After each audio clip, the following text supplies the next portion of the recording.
Istana Warisan Dunia di Iran rusak setelah serangan udara. Harga minyak di AS melonjak tajam. AS mengaktifkan bom waktu memulai perang besar di wilayah Iran. Rudal Iran baru saja keluar dari wilayah Timur Tengah. NATO mengambil tindakan darurat. Perserikatan Bangsa-Bangsa mengumumkan evakuasi sipil skala besar yang terjadi di Iran. Tiongkok ikut campur, mengambil langkah pertama yang mengejutkan di kancah panas Timur Tengah. Selamat datang di kanal YouTube Perspektif Global Indo. Mari kita simak berita-berita penting hari ini bersama kami. Menurut kantor berita ISNA dan Mer Iran, setelah serangan AS Israel yang menargetkan alun-alun di arah selatan ibu kota Teheran pada malam tanggal 1 bulan lalu, sebagian istana Golestan mengalami kerusakan. Saat ini belum ada laporan mengenai kerusakan struktural pada bangunan tersebut. Namun banyak jendela pintu dan panel kaca dekoratif di dalam istana pecah parah akibat getaran dari ledakan. Artefak kuno di dalam istana telah dipindahkan ke tempat yang aman. Dalam sebuah pernyataan pada tanggal 2, UNESCO mengatakan bahwa istana kerajaan ini diduga rusak oleh pecahan dan gelombang kejut setelah serangan udara yang menargetkan alun-alun di Irak yang terletak di zona penyangga pelindung warisan di ibu kota Iran. Organisasi ini menyatakan keprihatinan tentang perlindungan warisan budaya di tengah meningkatnya kekerasan di Timur Tengah. Di aula singgasana marmer yang terletak di lantai dasar, banyak detail dekoratif langit-langit yang berasal dari sekitar tahun 1750 telah runtuh. Jendela-jendela yang menghadap ke halaman dalam dan luar pecah, sementara banyak area lantai mengalami kerusakan parah. Aula cermin yang dirancang oleh arsitek Abul Hasan Isfahani, lahir 1861, wafat 1946, dan terkenal dengan teknik dekorasinya yang rumit, juga terkena dampaknya. Semua jendela yang menghadap keluar aula, pecah dan banyak bagian dekorasi langit-langit mengalami kerusakan serius. Menteri Warisan Budaya Iran Ezatollah Zargami CS Bas Salehi telah mengirimkan keluhan ke UNESCO setelah serangan terhadap Istana Golestan. Kementerian ini meminta UNESCO untuk mengirim perwakilan ke lokasi untuk mendokumentasikan tingkat kerusakan dan membantu pekerjaan restorasi warisan. Direktur Istana Golestan Afarin Emami mengatakan sambil menangis, "Artefak-artefak di istana ini seperti anak-anak saya, bertahun-tahun kerja keras terkubur di sini. Lantai dan motif langit-langit yang unik telah hancur sementara kami baru saja menyelesaikan restorasi aula cermin seminggu yang lalu." Badan Kebudayaan UNESCO mengatakan telah mengirimkan koordinat geografis situs warisan dunia kepada semua pihak terkait untuk menghindari risiko kehancuran sesuai dengan Konvensi Internasional tentang Perlindungan Warisan. Istana Golestan pada awalnya dibangun sebagai benteng oleh dinasti Safawi pada abad ke-16. Kemudian bangunan ini menjadi pusat pemerintahan dinasti Qajar dan direstorasi pada abad ke-19 di bawah arahan arsitek Haji Abul Hasan Mimar Navai. Pada tahun 2013 bangunan ini diakui sebagai warisan dunia oleh UNESCO. Istana ini adalah sebuah mahakarya arsitektur yang menggabungkan seni kerajinan tradisional Persia dengan pengaruh dari Barat. Motif dekoratif arsitektur dan tata ruang interior mencerminkan bahasa artistik khas dari periode tersebut. Beberapa area dalam kompleks ini bahkan dianggap sebagai titik awal gerakan seni modern Iran. Sebagai warisan dunia, bangunan ini dilindungi oleh hukum internasional termasuk Konvensi Den Haag 1954 tentang perlindungan properti budaya dalam konflik bersenjata dan Konvensi 1972 tentang perlindungan warisan budaya dan alam dunia. Iran saat ini memiliki 29 situs warisan dunia yang diakui UNESCO. Menurut Pengadilan Kriminal Internasional, perusakan sengaja terhadap warisan dunia dapat dianggap sebagai kejahatan perang. Pada tanggal 4 harga eceran rata-rata minyak diesel di AS melampaui 4 per galon untuk pertama kalinya dalam hampir 2 tahun dan diperkirakan akan terus naik pada akhir pekan ini seiring berlarutnya konflik AS Israel dengan Iran. Hal ini menciptakan guncangan bagi konsumen dengan kenaikan harga untuk segala hal mulai dari makanan hingga perabotan. Harga minyak diesel yang terutama digunakan dalam produksi dan transportasi barang telah melonjak tajam sejak Iran mulai membalas serangan AS dan Israel dengan mengebom fasilitas infrastruktur energi di seluruh Timur Tengah. Akibatnya hal ini mengganggu pengiriman barang di Selat Hormuz, rute perdagangan global yang penting. Menurut AAA harga diesel, rata-rata nasional di AS pada tanggal 4 naik 14,7 sen dari hari sebelumnya menjadi 404 per galon pertama kalinya dalam hampir 2 tahun dan merupakan kenaikan harian terbesar sejak Mei. Liang Chenling HR. Analis Patrick Dehaan dari Gas Badi mengatakan, kita bisa melihat harga rata-rata naik menjadi 4,25 hingga 4,45 per galon dalam beberapa hari mendatang, tetapi setiap perkembangan baru dapat mendorong harga ke kedua arah. Pada tanggal 4 harga minyak diesel berjangka AS mencapai puncaknya di 345 level tertinggi sejak September 2024. Para analis mengatakan pasokan diesel global tetap langka karena permintaan pemanas dan pembangkit listrik yang tinggi selama musim dingin yang ekstrem di AS dan wilayah lain di dunia, ditambah dengan kurangnya kapasitas penyulingan. Menurut Alex Hodes, Direktur Strategi Pasar di StoneX, kelangkaan di pasar telah membuat minyak diesel lebih sensitif terhadap konflik di Timur Tengah dibandingkan bahan bakar lainnya. Hodes menambahkan, gangguan pasokan minyak mentah Timur Tengah juga secara tidak proporsional mempengaruhi pasokan produk sulingan karena minyak mentah dari wilayah ini seringkali memiliki kandungan produk sulingan yang lebih tinggi. Menurut data dari perusahaan pelacakan komoditas Vortexa sekitar 900 barel diesel dan 350.000 barel bahan bakar jet setiap hari diangkut keluar dari Teluk Persia masing-masing, setara dengan sekitar 10% dan 20% dari pasokan global yang diangkut melalui laut. Krisis di Timur Tengah telah menyebabkan harga semua jenis bahan bakar meroket bersama dengan minyak mentah, menimbulkan risiko besar bagi Presiden AS Donald Trump dan Partai Republiknya menjelang pemilihan sela pada bulan November. Pada tanggal 4, Sekretaris Dewan Keamanan Nasional tertinggi Iran, Ali Larijani menyatakan bahwa lebih dari 500 tentara AS telah tewas sejak awal perang yang dilancarkan AS dan Israel terhadap Iran pada 28 bulan lalu. Ali Larijani menegaskan bahwa Presiden AS Donald Trump telah terpengaruh oleh tipu daya Perdana Menteri Israel Benjamin Netanyahu dan menyeret rakyat Amerika ke dalam perang yang tidak adil melawan Iran.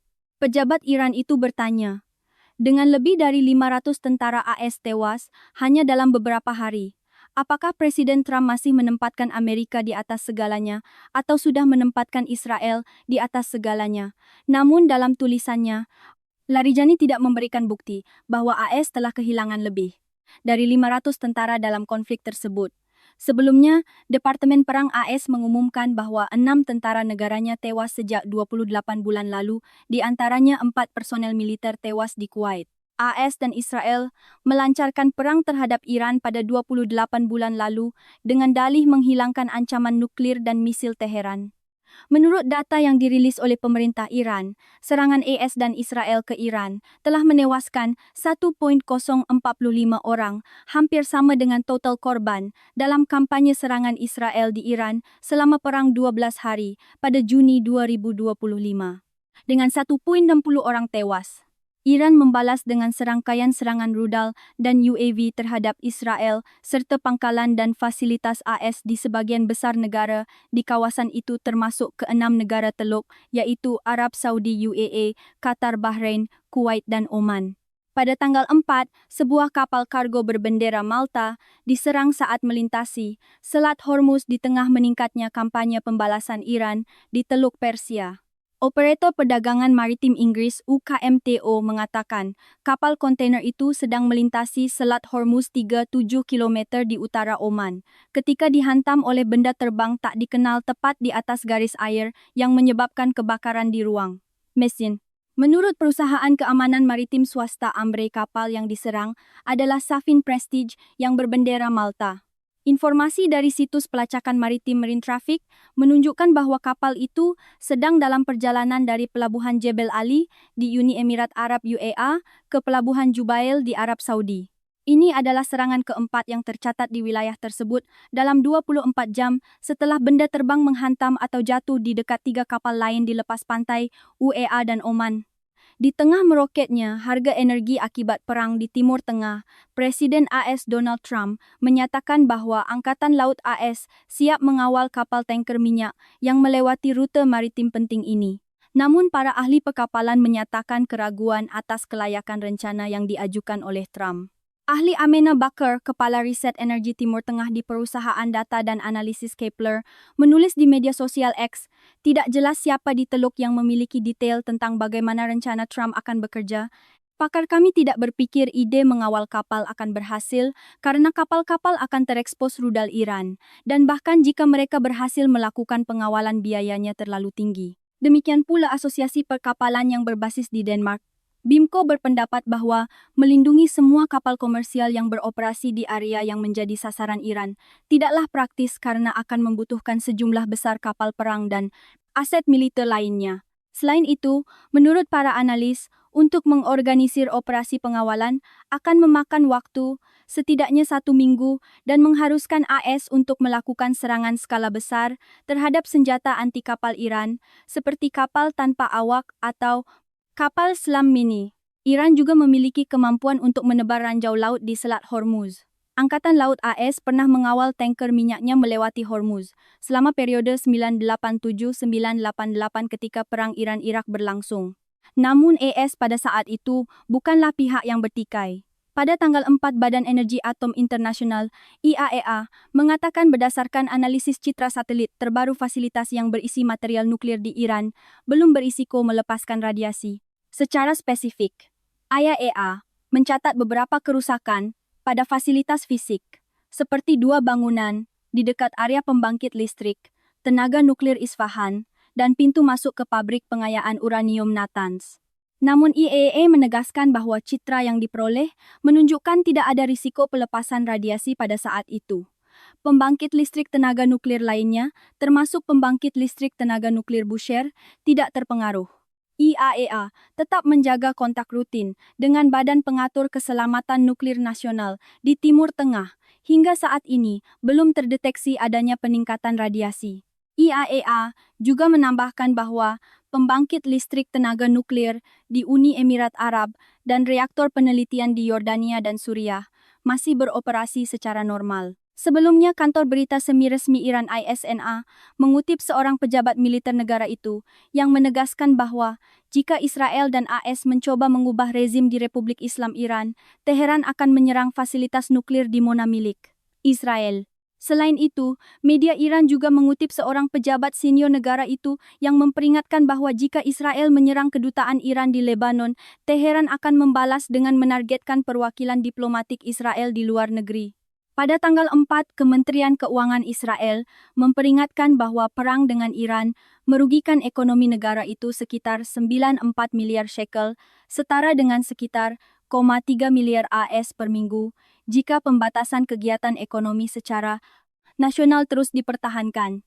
Dalam sebuah surat kepada Mayor Jenderal Rafi Milo, Komandan Komando Front Dalam Negeri Kepala Kementerian Keuangan Israel, Shlomi Heisler, mendesak pelonggaran pembatasan yang memungkinkan pembukaan kembali sebagian kegiatan bisnis dan kantor-kantor pemerintah mulai tanggal 5. Heisler menekankan, tidak dapat disangkal perlunya kebijakan pertahanan yang disesuaikan dengan konteks keamanan saat ini. Namun pembekuan ekonomi secara luas juga menyebabkan kerugian ekonomi yang parah. Setelah 2,5 tahun, ekonomi terus-menerus menanggung beban biaya keamanan yang meningkat dan dampak meluas dari perang dengan Hamas, kita membutuhkan solusi yang dapat sekaligus menjamin keamanan di dalam negeri dan menjaga vitalitas ekonomi. Setelah Israel dan AS melancarkan operasi militer terhadap Iran pada 28 bulan lalu, yang memicu Teheran meluncurkan serangan balasan Komando Front Dalam Negeri IDF mengeluarkan pedoman nasional yang melarang pertemuan publik kegiatan pendidikan dan menutup kantor-kantor pemerintah, kecuali bisnis-bisnis esensial. Pedoman ini membatasi perjalanan ke kantor-kantor pemerintah dan memaksa pekerja untuk bekerja dari rumah, sementara sekolah-sekolah tetap ditutup. Pada tanggal 2, setelah penilaian lain di tengah konflik dengan Iran, Komando Front Dalam Negeri IDF memperpanjang pembatasan nasional hingga malam tanggal 7. Heisler meminta Jenderal Milo untuk beralih dari hanya mengizinkan operasi esensial ke mengizinkan operasi terbatas yang disebut tingkat siaga oranye, bukan tingkat merah saat ini. Tingkat oranye setara dengan izin untuk beroperasi di tempat kerja dengan syarat berada di dekat area yang dilindungi. Namun institusi pendidikan harus tetap ditutup. Heisler menekankan bahwa kerugian mingguan bagi ekonomi dengan menerapkan tingkat pembatasan ini diperkirakan sekitar 45 miliar shekel setara dengan sekitar 0,15 miliar AS. Ketika dihubungi oleh The Times of Israel Commando Front dalam negeri dari Pasukan Pertahanan Israel, IDF menolak berkomentar. Berdasarkan pembatasan saat ini, kerugian mingguan bagi ekonomi Israel mencapai sekitar 0,3 miliar AS per minggu, dengan memperhitungkan penutupan institusi pendidikan, penghentian kegiatan di tempat kerja dan mobilisasi pasukan cadangan. Perlu dicatat, The Times of Israel melaporkan bahwa militer Israel diperkirakan akan melanjutkan operasi militernya di Iran, setidaknya selama 1 hingga 2 minggu ke depan, dengan tujuan menyerang ribuan target tambahan pemerintah dan militer Iran. Dari pihak AS, Ken Smetters, Direktur Penn-Wharton Budget Model PWBM, memperkirakan bahwa selain pengeluaran militer langsung kerugian ekonomi negara itu akibat operasi militer dengan Iran adalah di 115 miliar AS. Meskipun angka ini bisa berfluktuasi dari 250 miliar hingga setinggi 210 miliar, tergantung pada sifat dan durasi konflik. Angkatan Udara Israel baru-baru ini merilis gambar render 3D yang menunjukkan penghancuran rudal balistik jarak menengah Shahab milik Korps Garda Revolusi Islam Iran, IRGC, beserta peluncurnya selama serangan ke Iran yang dimulai oleh Israel dan AS pada 28 bulan lalu. Dalam pesan yang menyertai gambar di akun resmi Angkatan Udara Israel, disebutkan bahwa militer negara itu terus menyerang sistem rudal dan sistem pertahanan udara rezim Iran dan menegaskan bahwa serangan-serangan ini membantu meningkatkan kebebasan bertindak Angkatan Udara sambil mencegah banyak peluncuran drone dan rudal yang mengancam warga negara Israel dan kawasan Timur Tengah. Keterbatasan serius dari sistem pertahanan rudal balistik baik Israel maupun AS baik dalam melindungi dari generasi baru rudal balistik dengan kemampuan penetrasi canggih maupun dalam mengatasi sejumlah besar jenis rudal yang lebih tua, telah membuat angkatan bersenjata kedua negara memprioritaskan strategi menghancurkan rudal balistik Iran saat masih berada di darat. Shahab adalah jenis rudal balistik jarak menengah tertua Iran dan juga merupakan rudal pertama dalam inventaris negara itu yang mampu menyerang target di Israel. Rudal ini adalah versi yang diproduksi di bawah lisensi dari model Hwasong 7 yang dikembangkan oleh Korea Utara. Jenis rudal ini mulai beroperasi pada tahun 1990-an dan dirancang untuk menciptakan kemampuan menyerang pangkalan militer AS di seluruh Jepang. Sudah lama ada spekulasi bahwa Iran mungkin telah membantu mendanai program pengembangan rudal ini untuk memastikan pasukannya memiliki akses ke teknologi tersebut. Iran terputus dari pasokan senjata dari Uni Soviet pada dekade 1990-an setelah blok tersebut runtuh. Sementara itu, Rusia penerus Soviet dilaporkan berada di bawah tekanan dari Barat dan Israel sehingga membatasi pasokan senjata ke beberapa pihak, menjadikan Korea Utara sebagai pemasok pertahanan yang sangat penting bagi Teheran.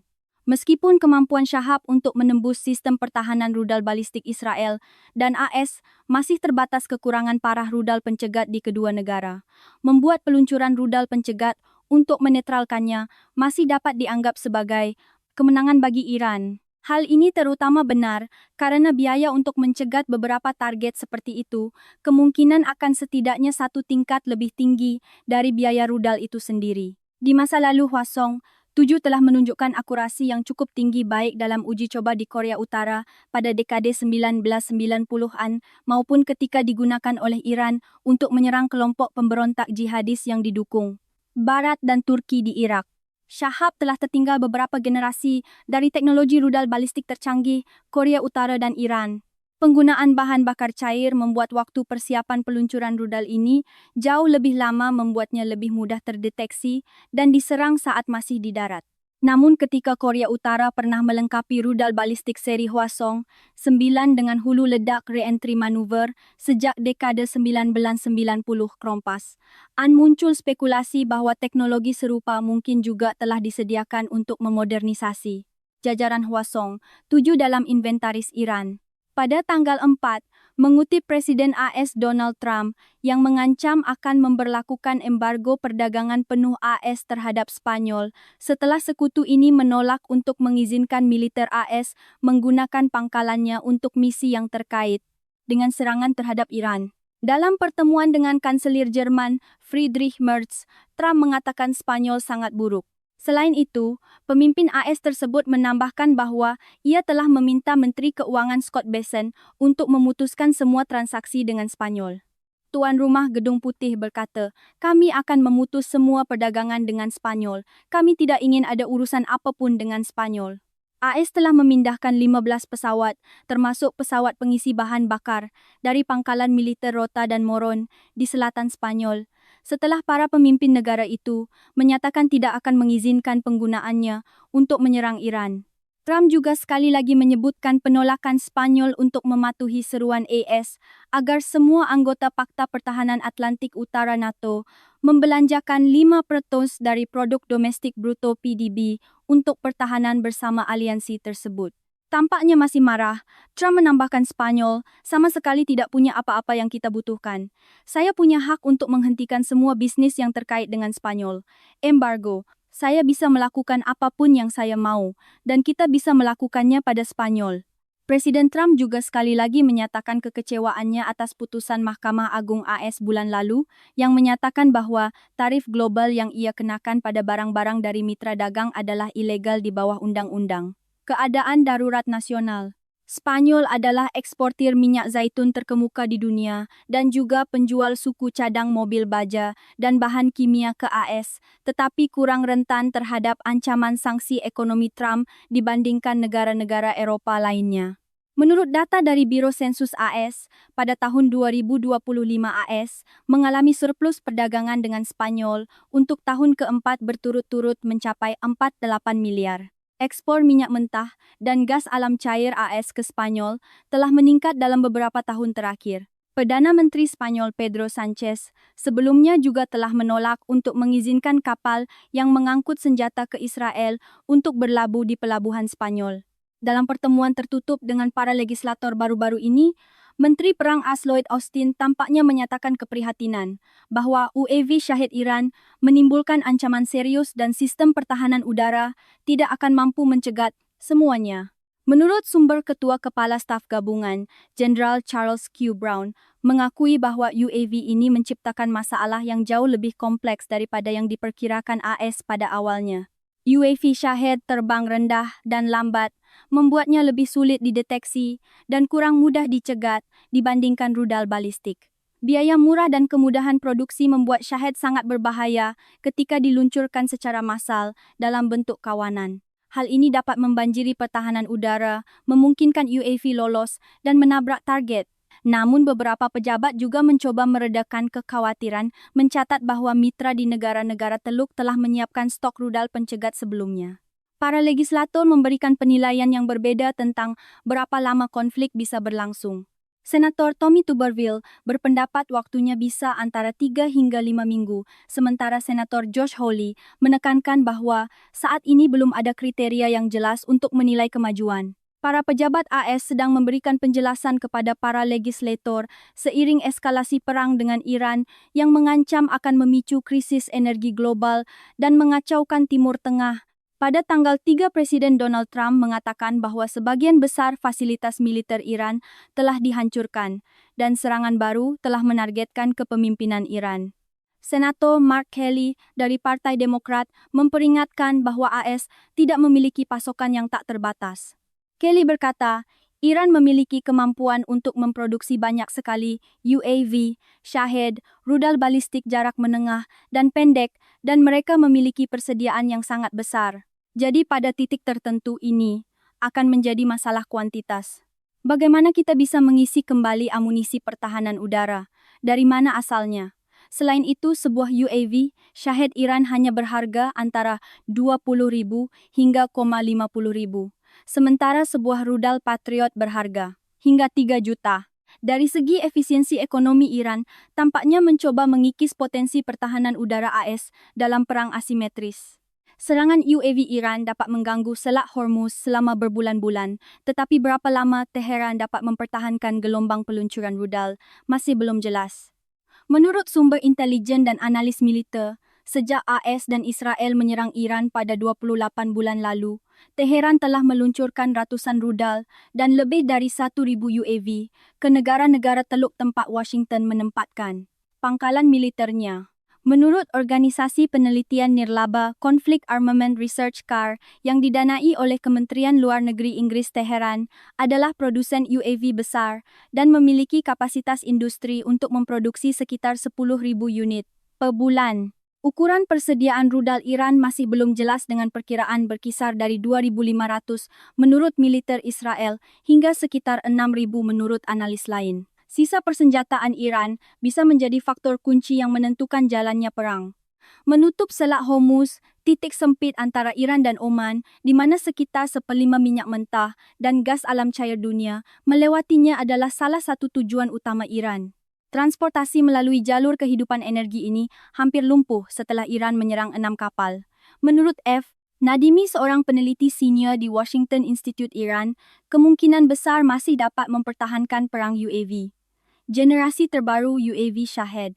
136 negara itu memiliki jangkauan 700 hingga 1,99 PAP cukup untuk mencapai titik manapun di sepanjang pantai selatan Teluk Persia saat diluncurkan dari wilayah Iran atau dari kapal. Dan jika rudal dan UAV mulai menipis Iran, dapat menyebarkan ranjau laut.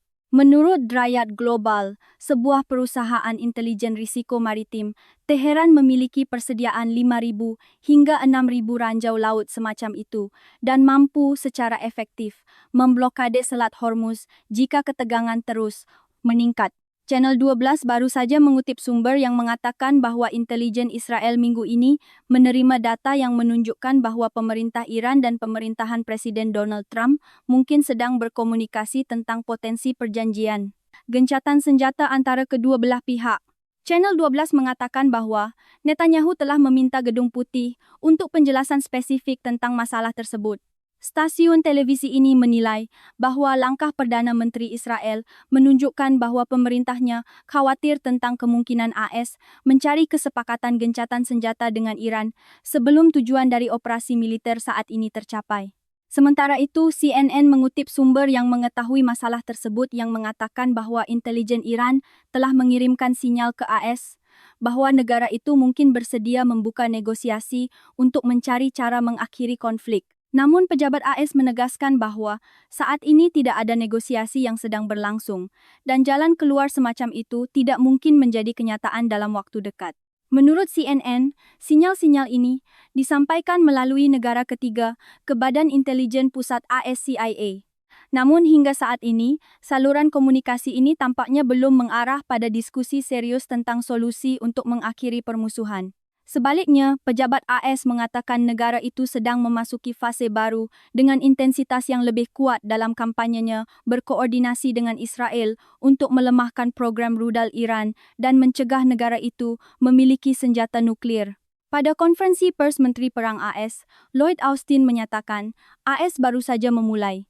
Menurut legislator AS yang diberi pengarahan oleh pemerintah pada hari itu tentang situasi Iran, mereka belum diberitahu tentang rencana akhir konflik yang jelas termasuk upaya diplomatik potensial. Pejabat AS menegaskan belum melakukan negosiasi dengan Iran baik secara langsung maupun melalui pihak ketiga sejak konflik meletus. Namun AS telah menerima tawaran dari beberapa negara yang ingin berperan sebagai perantara untuk membantu menyelesaikan ketegangan. Seorang utusan senior di pemerintahan Presiden Trump mengatakan, sejak situasi meningkat menjadi konflik militer, kami telah menerima banyak kontak. Utusan khusus Presiden Trump, Steve Ricchetti, yang telah memimpin 3 putaran negosiasi dengan Iran sejak awal tahun, belum berkomunikasi dengan Menteri Luar Negeri Iran, Abbas Araghchi, sejak pertempuran meletus. Menurut pejabat senior pemerintah AS, Ricchetti juga belum berbicara dengan pejabat keamanan nasional utama Iran, Ali Larijani. Pejabat AS menekankan, kami hanya menggunakan siapapun sebagai perantara. Ini adalah tindakan militer dan perlu ditangani sesuai prosedur. Sementara itu, Presiden Trump juga memberikan pandangan yang berbeda mengenai kemungkinan dialog dengan Iran. Pada 1 bulan lalu, saat diwawancarai oleh majalah The Atlantic, ia mengatakan berencana untuk berbicara dengan para pemimpin baru Iran dan menegaskan mereka ingin berbicara dan saya setuju untuk berbicara, jadi saya akan berbicara dengan mereka. Namun hanya sehari kemudian ia menyatakan sudah terlalu terlambat untuk bernegosiasi. Dari pihak Iran pada hari itu, Iran membantah laporan bahwa negara itu telah mengirim pesan ke AS dan menyatakan bahwa angkatan bersenjatanya telah bersiap untuk perang yang berkepanjangan daripada melakukan negosiasi. Seorang pejabat Iran yang tidak disebutkan namanya mengatakan kepada kantor berita semi-resmi Tasnim bahwa Teheran tidak berkomunikasi dengan Washington dan tidak berniat menanggapi setiap upaya pendekatan dari pihak AS Aleha. Pejabat itu menegaskan, tidak ada pesan yang dikirim dari Iran ke AS dan juga tidak akan ada tanggapan terhadap pesan-pesan AS. Selain itu, pejabat itu mengatakan militer Iran siap untuk konfrontasi jangka panjang. Pernyataan itu muncul setelah Axios mengutip seorang pejabat AS dan sumber yang mengetahui masalah tersebut yang mengatakan bahwa pejabat Iran telah mengirim pesan ke AS dalam beberapa hari terakhir tetapi tidak menerima tanggapan. Reaksi Teheran diyakini bertujuan untuk menepis anggapan bahwa saluran diplomatik di belakang layar sedang diaktifkan seiring meningkatnya pertempuran di kawasan itu. Pada tanggal 4, kantor berita ISNA mengutip seorang pejabat militer senior Iran yang menyatakan bahwa Teheran dapat menargetkan fasilitas nuklir di Mona di Israel Selatan yang digambarkan sebagai jantung program senjata nuklir negara itu. Menurut pejabat tersebut, jika Washington dan Tel Aviv mengejar tujuan perubahan rezim di Iran rudal-rudal kuat terakhir, Teheran akan diarahkan ke Dimona, sambil juga menyerang seluruh infrastruktur energi di Timur Tengah. Dia menekankan bahwa ini adalah skenario yang telah disiapkan Iran. Fasilitas nuklir Dimona terletak di gurun Negev sekitar 13 km tenggara kota Dimona. Israel menggambarkannya sebagai fasilitas penelitian ilmiah. Tetapi banyak ahli percaya bahwa situs ini adalah pusat program senjata nuklir Tel Aviv. Institut Penelitian Perdamaian Internasional Stockholm, SIPRI memperkirakan, Israel memiliki setidaknya 90 hulu ledak nuklir meskipun negara itu tidak mengkonfirmasi atau menyangkal memiliki senjata atom. Pernyataan dari pihak Iran muncul di tengah perdebatan tentang tujuan operasi militer terhadap Teheran. Menteri Perang AS Lloyd Austin mengatakan operasi itu tidak ditujukan untuk perubahan rezim. Sementara itu, Presiden AS Donald Trump telah berulang kali meminta rakyat Iran untuk mengambil alih pemerintahan setelah serangan udara berakhir dengan alasan itu adalah kesempatan langka dalam beberapa generasi. Iran sebelumnya mengklaim telah mengumpulkan ribuan dokumen rahasia yang berkaitan dengan fasilitas militer dan nuklir Israel sebelum pertempuran meletus pada Juni 2025. 3 bulan kemudian, media pemerintah Iran merilis gambar dokumen yang menurut Teheran terkait dengan program nuklir Tel Aviv, termasuk salinan paspor ilmuwan dan informasi lokasi banyak fasilitas militer Israel.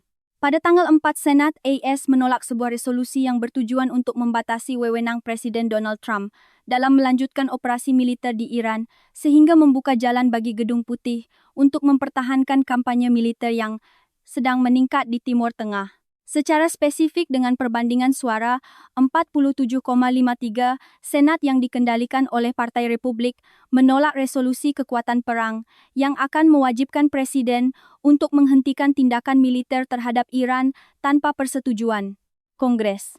Resolusi tersebut disponsori bersama oleh Senator Demokrat Tim Kaine dan Senator Republik Rand Paul. Hasil pemungutan suara mencerminkan perpecahan yang mendalam antara kedua partai di Kongres AS. Mayoritas legislator Republik mendukung keputusan Presiden Trump, sementara legislator Demokrat menentangnya dan berpendapat bahwa Gedung Putih telah melampaui wewenang konstitusionalnya dengan melancarkan kampanye militer tanpa persetujuan Kongres.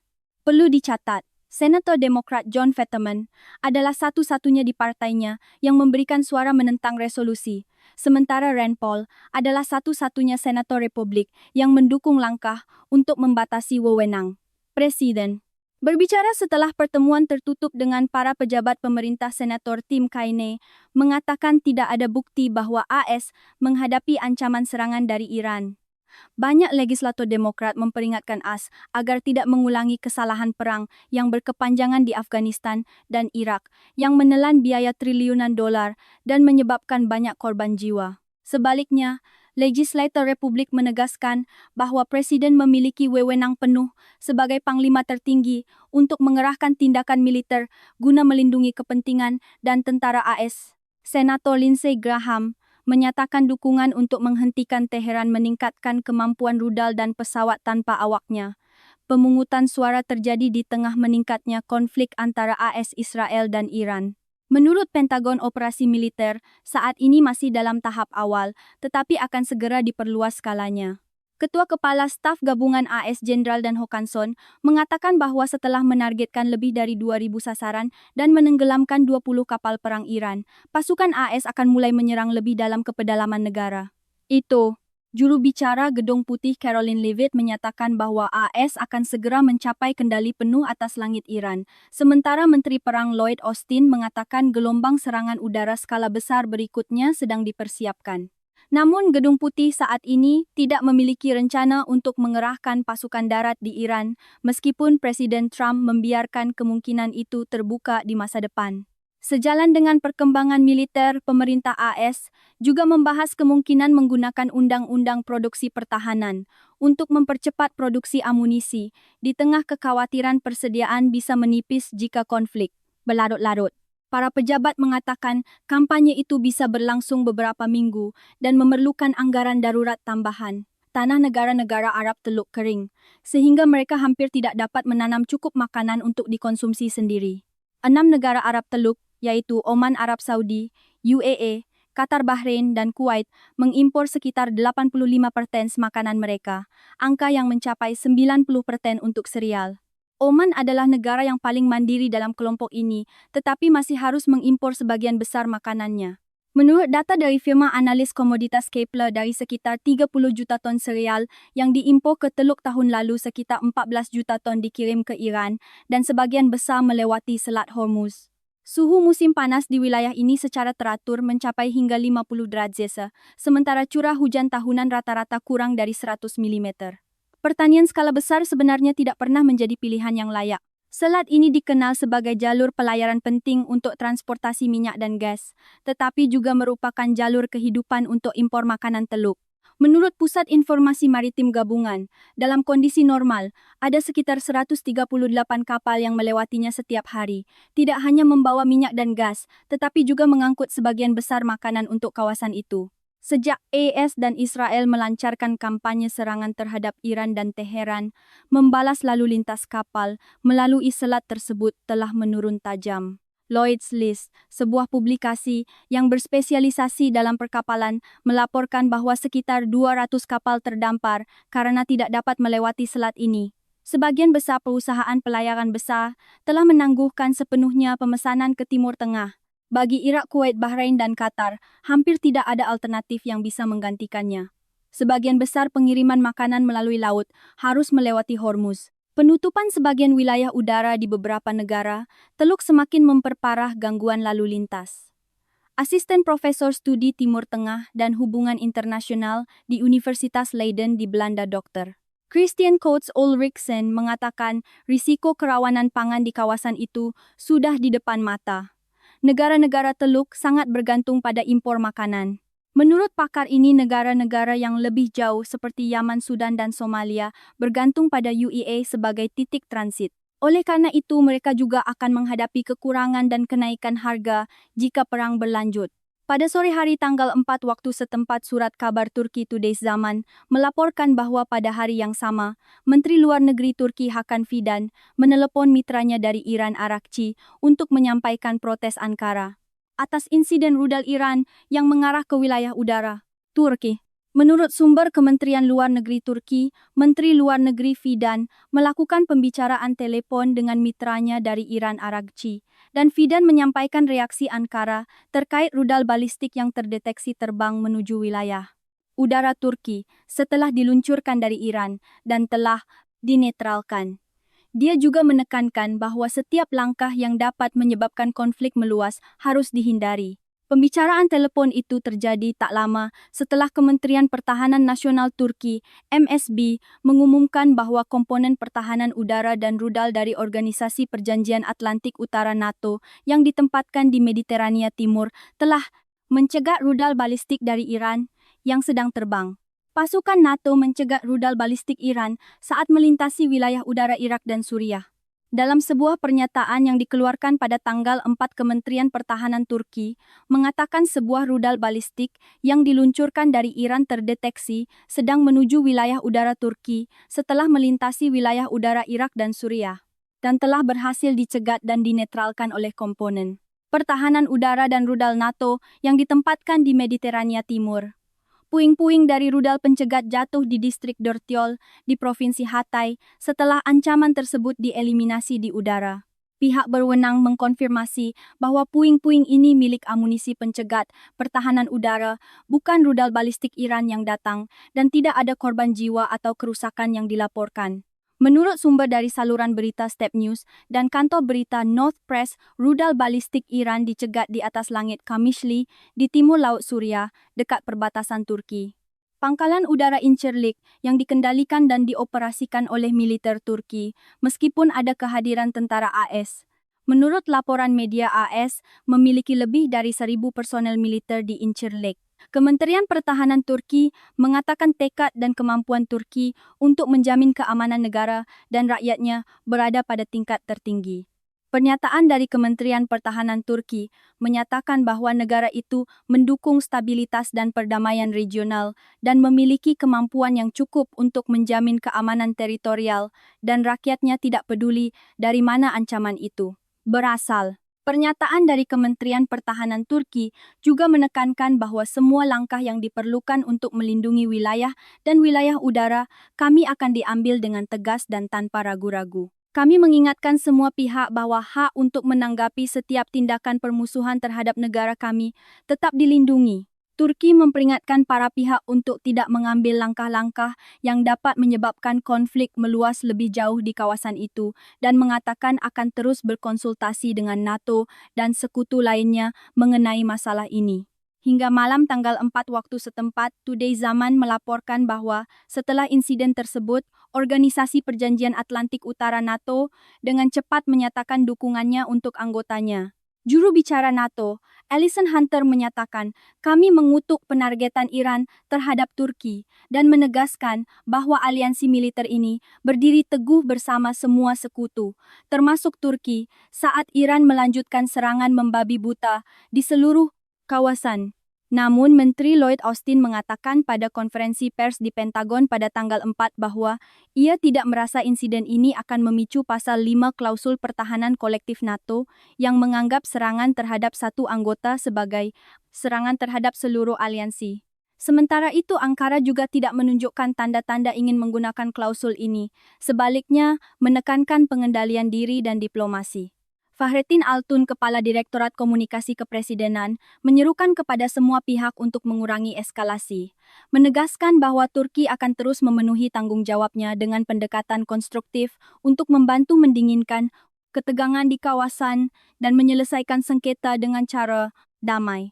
Seorang pejabat Turki berbicara kepada kantor berita AFP dengan syarat anonim menyarankan bahwa rudal itu pada awalnya ditujukan untuk fasilitas militer di Republik Siprus tetapi melenceng. Sebuah jenis pesawat tanpa awak UAV khusus baru saja dikerahkan oleh AS dalam operasi gabungan dengan Israel membuka cara serangan yang berbeda dan penuh kejutan. Menurut sumber militer, AS baru saja mengerahkan senjata tanpa awak baru bernama Locust dalam operasi Epic Fury, bekerja sama dengan Israel untuk menargetkan infrastruktur militer Iran. Sistem ini dikomersialkan oleh perusahaan Spear UAV Arizona dengan nama FLM 1036. Ini adalah amunisi berkeliaran loitering munition yang diproduksi di dalam negeri. AS dirancang untuk memperluas kemampuan serangan presisi jarak jauh tanpa menempatkan pilot di wilayah udara yang dipertahankan dengan padat. Daripada hanya mengandalkan pesawat bernilai tinggi dan rudal jelajah yang mahal, komandan sekarang memiliki pilihan tambahan, yaitu UAV, yang dapat beroperasi jauh di dalam zona sengketa berkeliaran selama berjam-jam dan menyerang pada saat yang tepat. Operasi Epic Fury diluncurkan untuk menghancurkan sistem pertahanan udara terintegrasi pasukan rudal balistik serta struktur komando dan kendali Iran. Operasi ini menggabungkan pesawat siluman senjata serang, jarak jauh, peperangan elektronik dan sistem tanpa awak dalam program serangan terkoordinasi yang bertujuan untuk melemahkan pertahanan berlapis-lapis Teheran. Dalam kerangka ini, Locust memainkan peran sebagai platform yang terus-menerus berkeliaran dan menyerang. Ia dapat mengidentifikasi, melacak dan menghancurkan target bergerak, terutama peluncur rudal dan unit pertahanan udara yang sering berpindah posisi. Kemampuan untuk mempersingkat rantai sensor to shooter membantu meningkatkan kecepatan respons dan efektivitas serangan. Pada 16 Desember 2025, Locust pertama kali diuji coba di kapal perang pesisir kelas Independence USS Santa Barbara LCS 32 di Teluk Arab. Uji coba yang dilakukan oleh Angkatan Laut AS ini menunjukkan bahwa UAV jenis ini dapat dioperasikan dari platform Angkatan Laut tanpa memerlukan landasan pacu tradisional. Metode peluncuran yang mencakup sistem rel pneumatik atau bantuan roket memungkinkan penempatan dari posisi depan atau kapal. UAV ini memiliki panjang sekitar 3 meter, lebar sayap 2, 5 meter, berat 32 kg, dan berat lepas landas maksimum 82 kg, cukup untuk bahan bakar dan muatan modular dalam kerangka yang ringkas, mudah diangkut dan dipasang. Menurut data pabrikan FLM, 1036 menggunakan mesin karburator 2115cc yang dapat terbang terus-menerus selama sekitar 6 jam. Kecepatan jelajahnya mencapai 101 km jam dengan kecepatan maksimum 185 km jam saat manuver cepat atau serangan akhir diperlukan. UAV ini dapat beroperasi pada ketinggian di atas 3.000 meter di luar jangkauan beberapa sistem pertahanan udara jarak pendek. Dalam konfigurasi serangan, sistem ini dapat membawa muatan maksimum 18 kg, termasuk hulu ledak fragmentasi atau shape charge yang cukup kuat untuk menghancurkan radar peluncur rudal darat ke udara bergerak peluncur rudal, balistik depot, bahan bakar, dan fasilitas komando yang diperkuat. Pada fase akhir, UAV beralih dari mode berkeliaran ke menukik tajam untuk memaksimalkan kemampuan penetrasi dan daya rusak. Sistem navigasi otomatis dan cadangan inersia membantu mengurangi risiko gangguan dari peperangan elektronik. Integrasi Locust ke dalam operasi Epic Fury mencerminkan perubahan dalam doktrin militer AS. Alih-alih hanya bergantung pada pesawat moden dan senjata mahal, Pentagon menambahkan sistem berkeliaran berbiaya rendah yang mampu mempertahankan tekanan jangka panjang di wilayah sengketa. Pada tanggal 5, surat kabar Turki, Today's Zaman, mengutip laporan situasi dari Komisioner Tinggi PBB untuk pengungsi UNHCR yang diterbitkan pada 4 Maret, yang menyatakan bahwa telah terjadi gelombang migrasi yang signifikan dari ibu kota Iran, Teheran. Polisi lalu lintas mencatat antara 1.000 hingga 2.000 kendaraan meninggalkan kota setiap hari, sebagian besar bergerak menuju provinsi-provinsi utara. Meskipun terjadi lonjakan tajam dalam jumlah pengungsi internal, UNHCR mengatakan pergerakan lintas batas saat ini tetap relatif stabil. Pos perbatasan Islam Kala dengan Afghanistan tidak mencatat perubahan signifikan, sementara pos perbatasan Milak telah dibuka kembali pada tanggal tersebut. Stabilitas relatif di titik-titik perbatasan sangat kontras dengan kekacauan di dalam Iran, di mana jumlah total pengungsi internal kini telah mencapai sekitar 275.400 orang. UNHCR memperingatkan bahwa serangan udara AS dan Israel telah memperburuk konteks kemanusiaan yang sudah rapuh di kawasan itu. Daerah-daerah yang terkena dampak sudah menjadi rumah bagi 24,6 juta orang yang terpaksa mengungsi, bahkan sebelum pertempuran baru meletus. Banyak dari mereka telah menghadapi risiko perlindungan yang serius dan kebutuhan kemanusiaan yang besar, di samping tekanan pada komunitas tuan rumah. Komunitas penerima di Afghanistan, Iran, dan Lebanon sekarang menghadapi risiko perlindungan yang semakin meningkat, menimbulkan kekhawatiran tentang kemampuan sistem bantuan yang sudah kelebihan beban untuk menerima gelombang pengungsi baru. Ketegangan antara dua sekutu NATO AS dan Spanyol kini menunjukkan tanda-tanda memanas setelah Spanyol menolak untuk berpartisipasi dalam kampanye militer AS terhadap Iran. Pada tanggal 4, Gedung Putih mengatakan bahwa Spanyol telah setuju untuk bekerja sama dengan militer AS setelah Presiden Donald Trump mengancam akan memutus perdagangan bilateral, tetapi Madrid membantah telah mencapai kesepakatan semacam itu. Sehari sebelumnya, Trump mengancam akan mengakhiri hubungan dagang dengan Madrid karena sikapnya yang menentang serangan udara AS dan Israel terhadap Iran. Ketika ditanya tentang masalah ini pada tanggal 4, Sekretaris Pers Gedung Putih Caroline Leavitt mengatakan bahwa dia diberitahu bahwa Spanyol telah menyerah. Leavitt mengatakan dalam konferensi pers, "Saya pikir mereka mendengar pesan Presiden kemarin dengan sangat jelas. Sepengetahuan saya, dalam beberapa jam terakhir, mereka telah setuju untuk bekerja sama dengan militer AS. Namun dia tidak memberikan rincian lebih lanjut tentang pesan Trump." Menteri Luar Negeri Spanyol José Manuel Álvarez membantah bahwa negaranya telah mencapai kesepakatan semacam itu. Álvarez mengatakan kepada stasiun radio Spanyol Cadena SER, "Saya benar-benar menolaknya. Saya mendengar pernyataan-pernyataan ini dalam perjalanan ke sini dan sempat melihat dan mendengarkannya lagi sebentar. Sikap pemerintah Spanyol tentang perang di Timur Tengah dan pengeboman Iran yang berkaitan dengan penggunaan pangkalan kami sama sekali tidak berubah. Jadi saya benar-benar dan terus terang menolak ini. Saya ni tahu apa maksudnya atau dari mana asalnya." Trump telah mengangkat kemungkinan memberlakukan embargo perdagangan terhadap Madrid karena negara itu menolak untuk mengizinkan pesawat AS menggunakan pangkalan angkatan laut dan udara yang dioperasikan melakukan operasi serangan terhadap Teheran. Spanyol menganggap pengeboman AS dan Israel terhadap Iran sebagai tindakan sembrono dan ilegal. Wakil Perdana Menteri Maria Jesus Montero menyatakan pada tanggal 4 bahwa Spanyol tidak akan membiarkan negara lain mendiktenya. Dalam pidato televisi sebelumnya, Perdana Menteri Pedro Sánchez mengulangi sikap anti-perang Spanyol, memperingatkan bahwa konflik tersebut berisiko memicu bencana global besar. Dia menegaskan Spanyol tidak akan mendukung sesuatu yang merugikan dunia atau bertentangan dengan nilai-nilai dan kepentingan kami hanya untuk menghindari pembalasan dari seseorang. Dia memperingatkan tentang konsekuensi negatif berantai dari perang Irak, mulai dari kebangkitan terorisme jihadis hingga meroketnya harga energi, untuk berargumen bahwa akibat dari serangan terhadap Iran sama kabur dan tidak dapat diprediksi. Spanyol sejauh ini telah menghindari partisipasi dalam operasi pertahanan, bahkan ketika Inggris, Prancis, dan Yunani telah mengirim senjata ke Siprus yang diserang oleh UAV pada bulan lalu. Perdana Menteri Inggris Keir Starmer mengizinkan penggunaan pangkalan Inggris untuk melakukan operasi pertahanan terhadap senjata Iran. Komisi Eropa mengatakan dalam sebuah pernyataan pada tanggal 4 bahwa mereka mengharapkan AS untuk mematuhi perjanjian perdagangan dengan Uni Eropa dan menyatakan solidaritas penuh dengan negara-negara anggota, tetapi tidak menyebut Spanyol secara spesifik. UAE menuntut agar negara ketiga memperlakukan blok tersebut sebagai serikat pabean tunggal. The New York Times baru-baru ini mengutip citra satelit dan video yang mengatakan bahwa rudal dan drone Iran telah menargetkan setidaknya 7 fasilitas komunikasi satelit AS di 5 negara Timur Tengah, menyebabkan kerusakan yang sangat parah pada fasilitas-fasilitas ini.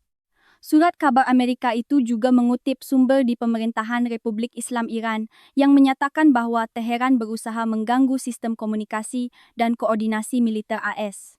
Rencana ini mencakup serangan terhadap infrastruktur sipil seperti bandara, pelabuhan, dan fasilitas energi yang kerusakannya dapat mengganggu wilayah udara regional. Menurut daftar dari New York Times 2 Radome, di markas armada kelima Angkatan Laut AS di Manama, Bahrain, pusat koordinasi utama operasi Angkatan Laut AS di Timur Tengah. Sebuah tenda dan antena satelit di Pangkalan Udara Al-Udeid di Qatar dan 3 Radome di Camp Arif Jan di Kuwait telah diserang dan dihancurkan. Artikel itu juga menambahkan bahwa rudal Iran juga telah menyebabkan kerusakan parah pada sebuah bangunan di dekat radar pertahanan rudal di Pangkalan Udara Pangeran Sultan di Arab Saudi. Beberapa bangunan di sebuah pangkalan militer di dekat Al-Dafra sistem radar AN/TPY-2 yang digunakan untuk mendeteksi dan melacak rudal balistik di UEA dan bangunan di dekat Pangkalan Udara Al-Dafra. Pangkalan militer AS lainnya di Dubai, UEA, Irak, Kuwait, dan Yordania juga diserang tetapi tidak berada di dekat sistem komunikasi atau radar. Sebelumnya, laporan media juga menunjukkan bahwa rudal dan drone Iran telah menyerang radar AN/FPS 1132 atau AN/TPY-2 menyebabkan total kerugian yang diperkirakan melebihi 112 miliar. Presiden Iran Masoud Pezeshkian baru saja mengirim pesan kepada negara-negara tetangga di Teluk, menegaskan bahwa Teheran telah mencoba menghindari perang melalui jalur diplomatik. Tetapi serangan AS dan Israel telah membuat Iran tidak punya pilihan lain selain membalas. Dalam dua unggahan yang ditulis dalam bahasa Arab dan Persia di media sosial, ex-Presiden Iran menulis, "Kami menghormati kedaulatan Anda." Selain itu, ia menekankan bahwa keamanan regional harus dijamin melalui upaya kolektif dari negara-negara di kawasan itu sendiri. Pernyataan itu muncul setelah panggilan telepon antara Perdana Menteri dan Menteri Luar Negeri Qatar dan Menteri Luar Negeri Iran, di mana pihak Qatar menolak pandangan bahwa Teheran hanya menargetkan kepentingan AS di negaranya. Menurut komunike dari Kementerian Luar Negeri Qatar tentang panggilan telepon antara Perdana Menteri dan Menteri Luar Negeri Sheikh Mohammed bin Abdul Rahman bin Jassim Al Thani dan Menteri Luar Negeri Iran Abbas Araghchi, pihak Qatar berpendapat bahwa serangan Iran menunjukkan tren eskalasi, tidak mencerminkan keinginan untuk deeskalasi atau mencari solusi. Ini adalah niat untuk merugikan negara-negara tetangga dan menyeret seluruh kawasan ke dalam perang. Perdana Menteri Qatar menyerukan penghentian segera serangan terhadap negara-negara yang telah menjaga jarak dari konflik. Dia menekankan bahwa Qatar memprioritaskan solusi diplomatik, tetapi akan menanggapi setiap tindakan yang melanggar kedaulatan, keamanan, integritas teritorial, atau kepentingan nasionalnya. Dan serangan semacam itu tidak bisa tidak dibalas sesuai dengan hak membela diri yang sah. Dalam perkembangan terkait, Kementerian Luar Negeri Tiongkok mengatakan Menteri Luar Negeri Wang Yi berjanji akan mengirim utusan khusus ke Timur Tengah untuk mempromosikan peran mediasi. Informasi ini diungkapkan dalam panggilan telepon terpisah antara Wang Yi dengan mitranya dari Arab Saudi dan Uni Emirat Arab (UAE). Wang Yi memuji pengendalian diri Riyadh serta upaya untuk menyelesaikan perbedaan melalui cara damai. Dengan UAE, Wang Yi menekankan bahwa Tiongkok menganggap perlindungan warga sipil sebagai garis merah. Pada tanggal 5 saat konflik di Iran memasuki hari kelima, Menteri Luar Negeri Tiongkok Wang Yi melakukan panggilan telepon terpisah dengan Wakil Perdana Menteri dan Menteri Luar Negeri Uni Emirat Arab (UAE) Sheikh Abdullah bin Zayed Al Nahyan dan Menteri Luar Negeri Arab Saudi Pangeran Faisal bin Farhan Al Saud. Dalam panggilan telepon dengan Sheikh Abdullah, Wang Yi mengulangi posisi prinsip Tiongkok mengenai situasi saat ini di Iran, menyatakan bahwa perang yang meluas tidak menguntungkan pihak manapun dan rakyat di kawasan akan menjadi satu-satunya yang menanggung konsekuensinya. Menurutnya, garis merah perlindungan warga sipil dalam konflik tidak boleh dilanggar. Target non-militer seperti energi, ekonomi, dan mata pencaharian masyarakat tidak boleh diserang, sementara keamanan jalur pelayaran harus dipertahankan. Dia mengatakan Tiongkok menghargai upaya perdamaian UAE dan menyambut baik pernyataan dari pertemuan luar biasa Menteri Luar Negeri Dewan Kerja Sama Teluk GCC yang menegaskan pentingnya dialog dan diplomasi sebagai satu-satunya cara untuk mengatasi krisis saat ini dan melindungi keamanan regional. Dia menyatakan bahwa Tiongkok akan mengirim utusan khusus untuk masalah Timur Tengah ke negara-negara di kawasan itu untuk melakukan upaya mediasi, mendorong pemulihan perdamaian dan stabilitas di kawasan ini. Dalam panggilan telepon dengan mitranya dari Arab Saudi Pangeran Faisal bin Farhan Al Saud, Menteri Luar Negeri Wang Yi mengatakan Tiongkok tidak ingin melihat konflik Timur Tengah meluas ke negara-negara Teluk seperti Arab Saudi. Apapun alasannya, penggunaan kekuatan secara membabi buta tidak dapat diterima. Setiap serangan terhadap warga sipil tak berdosa dan target non-militer harus dikutuk. Dia menekankan bahwa Tiongkok menghargai pengendalian diri Arab Saudi dan kegigihannya dalam menyelesaikan perbedaan melalui cara damai dan menyerukan dengan kuat kepada para pihak untuk menghentikan operasi militer dan kembali ke dialog dan negosiasi sesegera mungkin. Dalam pidato televisi pertamanya, sejak pasukannya meluncurkan rudal ke Israel pada tanggal 1 dan Israel memulai kampanye serangan udara balasan. Pada tanggal 4, pemimpin Hizbullah, Naim Qasim menegaskan akan menghadapi Israel dan AS sampai akhir, bertekad untuk tidak menyerah meskipun ada perbedaan kekuatan. Dia berkata, "Kita sedang menghadapi tindakan agresi. Pilihan kita adalah menghadapi sampai nafas terakhir dan tidak akan menyerah." Dia menolak tuduhan bahwa Hizbullah adalah pihak yang memulai pertempuran dengan Israel. Pemimpin pasukan yang didukung Iran di Lebanon itu menekankan bahwa Hizbullah dan Gerakan Islam sedang menanggapi tindakan serangan dari Israel dan AS. "Ini adalah hak yang sah bagi kami. Ini adalah perang untuk bertahan hidup." Konflik Timur Tengah telah meluas ke Lebanon awal pekan ini ketika Hizbullah melakukan serangan ke wilayah Israel untuk membalas kematian pemimpin tertinggi Iran Ali Khamenei. Israel kemudian mengerahkan tentara ke kota-kota dan desa-desa di Lebanon Selatan. Para pejabat Lebanon mengatakan kampanye Israel sejauh ini telah menewaskan sedikitnya 72 warga sipil Lebanon dengan lebih dari 83.000 orang terpaksa meninggalkan rumah mereka. Pada tanggal 1 pemerintah Lebanon mengumumkan larangan segera terhadap aktivitas militer Hizbullah dengan permintaan agar kelompok itu menyerahkan senjatanya. Beberapa bulan setelah berjanji untuk secara bertahap membubarkan pasukan ini, sesuatu yang telah berulang kali ditolak oleh Hizbullah. Dalam pidato terbarunya, Qasem mengkritik keputusan pemerintah Lebanon dengan mengatakan mereka tenggelam lebih dalam ke dalam kesalahan dan mengikuti tuntutan lama Israel dengan mengekang Hizbullah. Pada tanggal 4, militer Israel mengeluarkan pemberitahuan yang meminta penduduk yang tinggal di puluhan desa di Lebanon Selatan dekat perbatasan dengan negara itu untuk segera mengungsi ke utara Sungai Litani. Seorang juru bicara militer Israel memperingatkan di media sosial X bahawa jika penduduk memutuskan untuk bergerak ke selatan sungai, mereka akan membahayakan nyawa mereka. Daerah di selatan Sungai Litani mencakup sekitar 8% wilayah Lebanon, sebagian besar terletak di sepanjang perbatasan dengan Israel. Pemerintah Lebanon mengatakan telah sepenuhnya menghilangkan kehadiran militer Hizbullah di sana dalam beberapa bulan terakhir. Perintah evakuasi dikeluarkan setelah serangan udara Israel semalam di Haret Haik pinggiran tenggara Beirut menghantam sebuah hotel. Serangan lain menargetkan kota Aramon dan Chuaifat tepat di selatan Bandara Internasional Beirut menyebabkan banyak korban. Gelombang serangan keempat menghantam kota Baalbek di timur menyebabkan banyak korban. Keempat serangan udara terjadi tanpa peringatan sebelumnya. Kota gurun di Uni Emirat Arab UEA telah lama menyambut orang-orang kaya yang tertarik dengan pajak rendah, keamanan, kemewahan dan pemerintahan yang ramah bisnis. Namun ketika kehidupan impian itu terancam oleh rudal Iran yang terbang di atas langit, beberapa orang bersedia mengeluarkan sejumlah besar uang untuk mencari jalan keluar di tengah penutupan sebagian wilayah udara UEA. Mengacu pada kebakaran di sebuah hotel mewah dekat rumahnya di Palm Jumeirah, kepulauan buatan yang melambangkan kemegahan kota, setelah pecahan rudal jatuh, menimpanya seorang ibu 2 anak dari Turki, mengatakan, "Ketika kami melihat api, membubung kami berkata sudah waktunya untuk pergi." Dia bersama suami dan 2 anak kecilnya membayar 200.000 untuk terbang dari negara tetangga Oman ke Maladewa, di mana mereka berencana menunggu sampai pertempuran mereda. Untuk sampai ke ibu kota Oman Muscat, mereka harus berkendara selama 6 jam melintasi gurun. Mengacu pada pencegatan rudal di udara, dia berkata, "Kami sangat khawatir terutama karena anak-anak.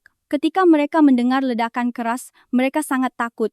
Dia berpikir jika konflik berlanjut akan semakin sulit untuk pergi dan khawatir Arab Saudi mungkin akan ikut berperang. Dubai telah membangun citranya sebagai taman bermain bagi orang kaya dan terkenal rumah bagi gedung tertinggi di dunia, pusat perbelanjaan raksasa dengan resort ski dalam ruangan taman hiburan besar dan hotel-hotel mewah.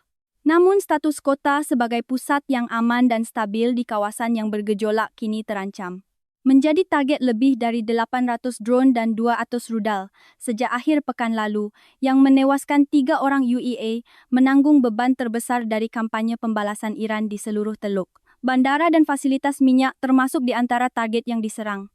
Beberapa pemerintah asing, termasuk Inggris dan Jerman, sedang mengirim pesawat ke Oman untuk mengevakuasi warganya. Sementara jumlah penerbangan komersial yang beroperasi dari bandara UEA telah berkurang, kaum super kaya di Dubai telah mulai meninggalkan pusat bisnis glamor ini dengan segala cara yang memungkinkan. Mereka bersedia menghabiskan ratusan ribu dolar untuk melarikan diri dari perang regional yang mereka khawatirkan tidak akan ada akhirnya. Jean Philip, manajer hubungan masyarakat dan periklanan di Air Charter Service, sebuah perusahaan pialang yang mengorganisir penerbangan pribadi di seluruh dunia, mengatakan, "Permintaan pasti meningkat. Kami telah mengatur beberapa penerbangan evakuasi dan masih banyak lagi yang dijadwalkan hari ini, dan besok sebagian besar berangkat dari Muscat untuk orang-orang yang ingin meninggalkan Dubai." Philip mengatakan harga meroket karena kekurangan pesawat karena banyak yang harus tetap di darat karena penutupan bandara. Operator jet pribadi juga ragu-ragu untuk lepas landas karena masalah keamanan. Rute melalui darat adalah yang paling umum, tetapi kemacetan di perbatasan dengan UEA membuat banyak orang harus menunggu 3 hingga 4 jam untuk melewati pos pemeriksaan. Menurutnya, jika konflik berlanjut, jumlah pesawat yang tersedia akan semakin langka. Mayed Sharafi, koordinator operasi di Indulge, di Dubai, mengatakan permintaan sewa jet pribadi untuk meninggalkan UEA meroket di kalangan orang kaya dari negara-negara barat. Banyak yang pergi melalui Arab Saudi, di mana bandara masih beroperasi, meskipun mendapatkan visa ke kerajaan itu menjadi tantangan bagi beberapa pengungsi. Bagi mereka yang terdampar dengan pendapatan lebih sederhana, perjalanan ke tempat yang aman bahkan lebih sulit. Seorang pria Inggris yang tinggal di sini mengatakan mendapatkan penerbangan komersial dari Muscat sangat sulit baginya, istrinya yang sedang hamil dan putra mereka yang berusia 3 tahun. Dia berkata harga tiket sangat tinggi dan kursi habis sangat cepat saat Anda mencoba memesan. Mereka akhirnya berhasil memesan penerbangan ke kota Hyderabad di India. Dari sana, mereka akan terbang ke Thailand. Dia berbagi, putra, saya tidak mengerti apa yang sedang terjadi, tetapi jelas ini membuatnya cemas. Dan istri saya juga sangat khawatir. Meskipun begitu, kami sangat mencintai Dubai dan menganggapnya sebagai rumah kami. Kami sepenuhnya berniat untuk kembali setelah bayi lahir dan semuanya tenang.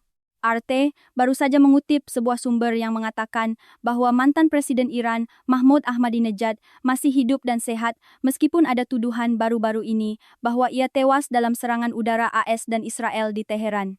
Sebelumnya dilaporkan bahwa mantan presiden berusia 69 tahun yang berkuasa dari 2005 hingga 2013 tewas di Damavan Timur, Teheran, ketika AS dan Israel melancarkan serangan terhadap Iran.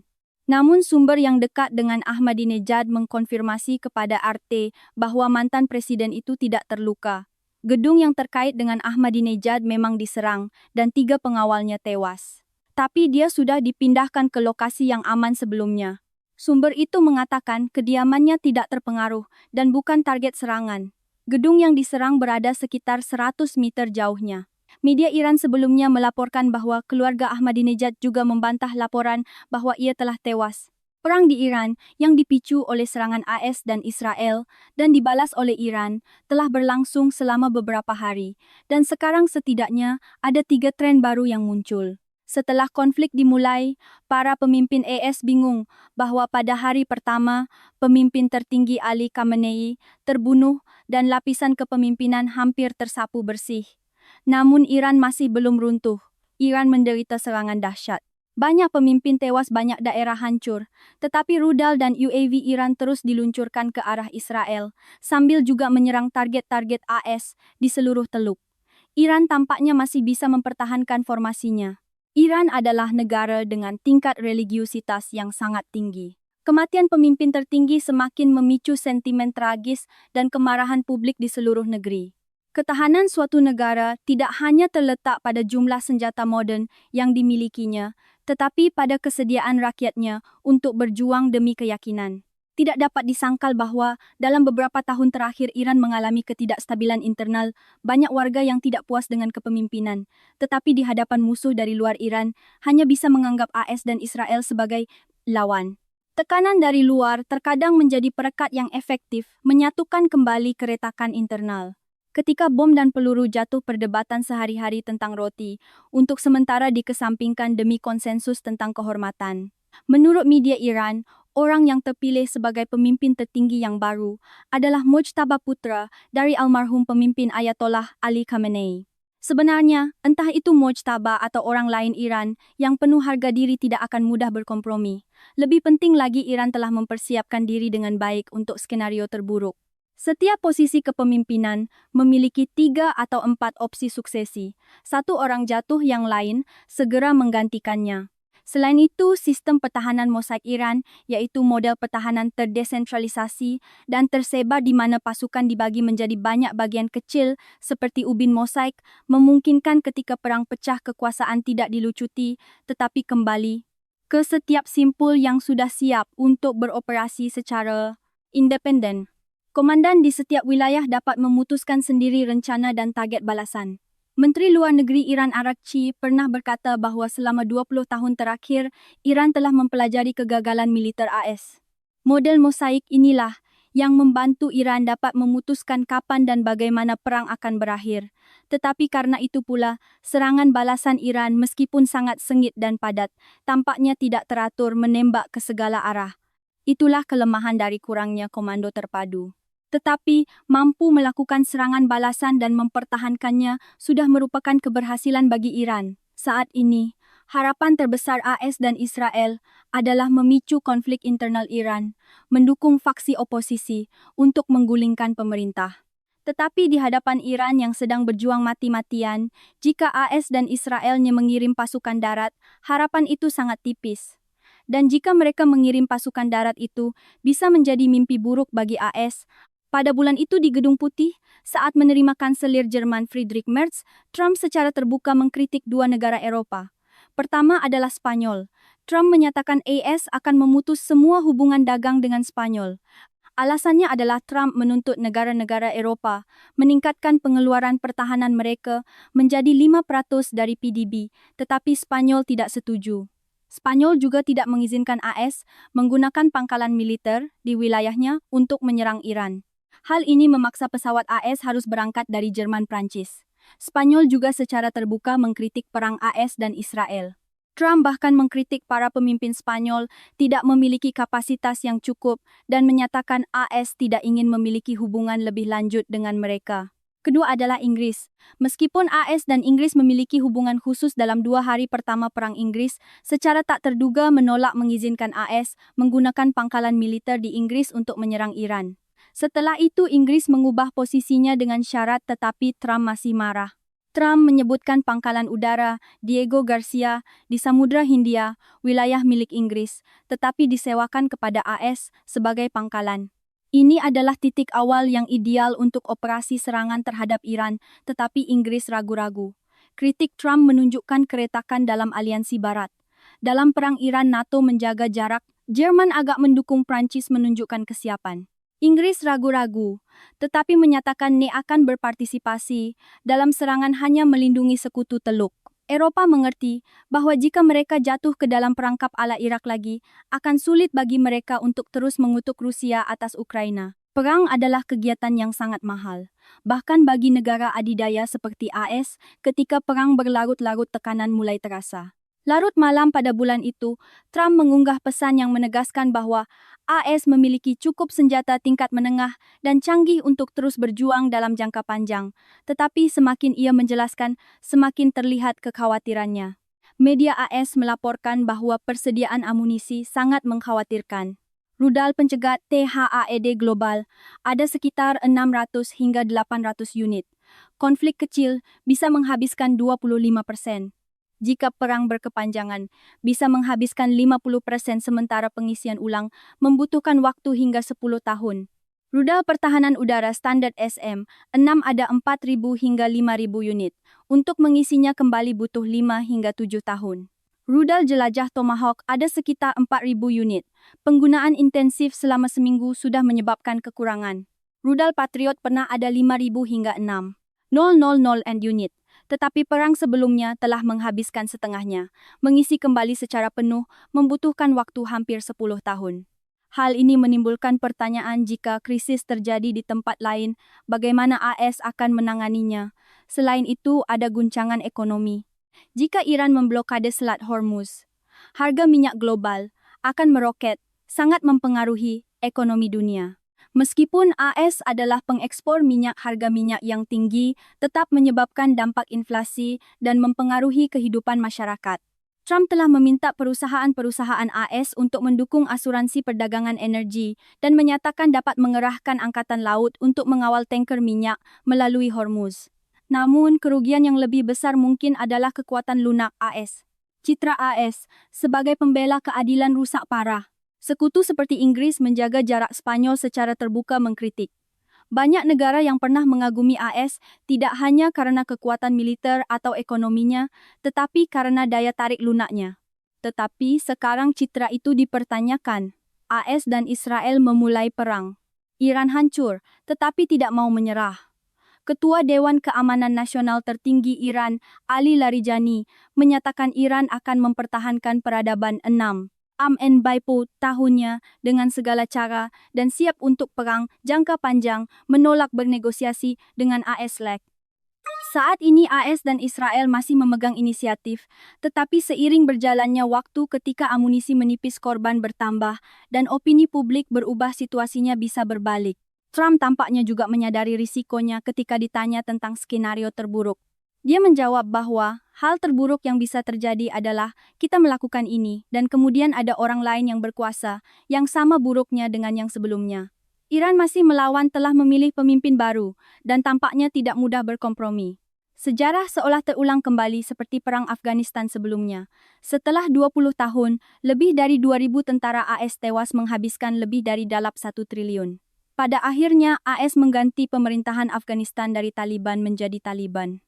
Pada tanggal 4, CNN mengutip sumber eksklusif yang mengatakan bahwa Badan Intelijen Pusat AS CIA sedang berupaya mempersenjatai pasukan Kurdi dengan tujuan memicu pemberontakan rakyat di Iran. Menurut sumber pemerintahan Presiden Donald Trump telah secara aktif berdiskusi dengan kelompok-kelompok oposisi Iran dan para pemimpin Kurdi di Irak tentang penyediaan dukungan militer bagi mereka. Kelompok-kelompok bersenjata Kurdi di Iran memiliki ribuan tentara yang beroperasi di sepanjang perbatasan Irak-Iran, terutama di wilayah Kurdistan Irak. Beberapa kelompok telah membuat pernyataan publik sejak dimulainya perang, mengisyaratkan tindakan yang akan datang, dan menyerukan agar pasukan militer Iran membelot. Korps Garda Revolusi Islam Iran, IRGC, telah menyerang kelompok-kelompok Kurdi, dan mengatakan mereka telah menargetkan pasukan Kurdi dengan puluhan drone. Pada bulan lalu, Presiden Trump melakukan panggilan telepon dengan seorang pemimpin Kurdi di Iran. Seorang pejabat senior Kurdi di Iran mengatakan kepada CNN bahwa pasukan oposisi Kurdi di Iran diperkirakan akan berpartisipasi dalam operasi darat di Iran Barat dalam beberapa hari mendatang dan mereka mengharapkan dukungan dari AS dan Israel. Presiden Trump juga melakukan panggilan telepon dengan para pemimpin Kurdi di Irak pada tanggal 1 untuk membahas operasi militer AS di Iran dan bagaimana AS dan Kurdi dapat bekerja sama seiring berjalannya misi ini. Sumber-sumber CNN mengatakan idenya adalah agar pasukan bersenjata Kurdi akan menghadapi pasukan keamanan Iran dan menahan mereka untuk memfasilitasi rakyat Iran yang tidak bersenjata di kota-kota besar untuk turun ke jalan tanpa ditekan. Pejabat AS lainnya berpendapat bahwa Kurdi dapat membantu menyebarkan kekacauan di wilayah tersebut dan melemahkan sumber daya militer rezim Iran. Beberapa pendapat lain berfokus pada apakah Kurdi dapat merebut dan menguasai wilayah di Iran Utara untuk menciptakan zona penyangga bagi Israel. Analis keamanan nasional CNN dan mantan pejabat senior Pentagon di bawah mantan Presiden Barack Obama, Mike Rogers, mengatakan AS jelas telah mencoba untuk mendorong proses penggulingan rezim oleh rakyat Iran dengan mempersenjatai Kurdi. Sekutu regional lama AS, rencana mempersenjatai Kurdi membuat para ahli khawatir. Jenna Ben Yehuda, mantan pejabat senior Departemen Luar Negeri yang berspesialisasi dalam Timur Tengah di bawah mantan Presiden Joe Biden, mengatakan dia khawatir. Apakah konsekuensi dari mempersenjatai Kurdi telah dipertimbangkan sepenuhnya? Ben Yehuda berkata, kita sedang menghadapi situasi keamanan yang tidak stabil di kedua sisi perbatasan. Ini berpotensi merusak kedaulatan Irak dan pada dasarnya memberdayakan kelompok-kelompok milisi bersenjata tanpa akuntabilitas dan tanpa pemahaman yang jelas tentang konsekuensi yang bisa ditimbulkannya. H.A. Hellier, seorang rekan peneliti senior di Royal United Services Institute Rusi Inggris mengatakan, saya pikir ini sangat berbahaya. Saya pikir ini berisiko mengubah seluruh perang menjadi rawa separatisme etnis. Dia memperingatkan bahwa kepentingan yang saling bertentangan di antara faksi-faksi, termasuk kelompok Kurdi Balok dan Azeri, yang memiliki motivasi berbeda, tergantung pada lokasi geografis dan kecenderungan praktik Islam mereka. Hal ini dapat meningkatkan konflik di kawasan itu. Hellier berkata, begitu Anda memulai roda ini, Anda akan memiliki kelompok Kurdi, kelompok Baloch, kelompok Azeri. Selain itu, ia berpendapat bahwa partisipasi kelompok-kelompok ini bukanlah yang dibayangkan oleh mereka yang menginginkan perubahan rezim di Iran. Analis itu menjelaskan, ini semakin terlihat seperti apa yang dikhawatirkan negara-negara Teluk sejak awal, yaitu Iran yang tidak stabil dan terfragmentasi. Dia berpendapat bahwa sementara risiko fragmentasi dapat mengacaukan Iran, dukungan AS untuk kelompok-kelompok Kurdi juga dapat memicu kerusuhan sipil di antara faksi-faksi Kurdi yang saling bersaing di Irak, sesuatu yang seharusnya dihindari oleh pemerintahan Trump. Dia berkata, Anda tidak ingin melihat putaran lain dari konflik sipil terjadi di wilayah Irak. Tapi sepertinya orang-orang di Washington belum benar-benar memikirkan masalah ini secara mendalam. Pada tanggal 4, sebuah jet tempur siluman F-35 Israel menjadi yang pertama dari jenisnya yang menembak jatuh pesawat berawak. Menurut pernyataan Israel, F-35 Adir menembak jatuh sebuah pesawat Yakovlev Yak-130 milik Angkatan Udara Iran di atas Teheran, menandai pertama kalinya dalam sejarah sebuah jet tempur berawak ditembak jatuh oleh F-35 F-35 Lightning II yang diproduksi oleh Lockheed Martin, mulai beroperasi pada tahun 2015 dan saat ini dioperasikan oleh sekitar selusin negara termasuk Israel yang menggunakan varian khususnya sendiri yang disebut Adir. F-35 pernah mencegat rudal dan UAV dalam pertempuran di Timur Tengah, tetapi sebelumnya belum pernah menembak jatuh pesawat berawak hingga saat ini. Peristiwa ini juga menandai pertama kalinya dalam lebih dari 40 tahun sebuah jet tempur Israel menembak jatuh pesawat musuh berawak. Yakovlev Yak-130 yang oleh NATO disebut Mitten adalah pesawat tempur ringan dua kursi yang juga digunakan sebagai pesawat latih. Rusia telah memproduksi ratusan pesawat jenis ini sejak mulai beroperasi pada tahun 2010. Beberapa di antaranya telah diserahkan ke Iran. Sejak operasi dimulai pada 28 bulan lalu, jet-jet tempur Israel telah mengebom banyak target di seluruh Iran, menyerang sistem pertahanan udara peluncur rudal dan fasilitas militer di seluruh negeri. Jet tempur F-35 Israel beroperasi di Timur Tengah bersama F-35 dari AS dan Inggris.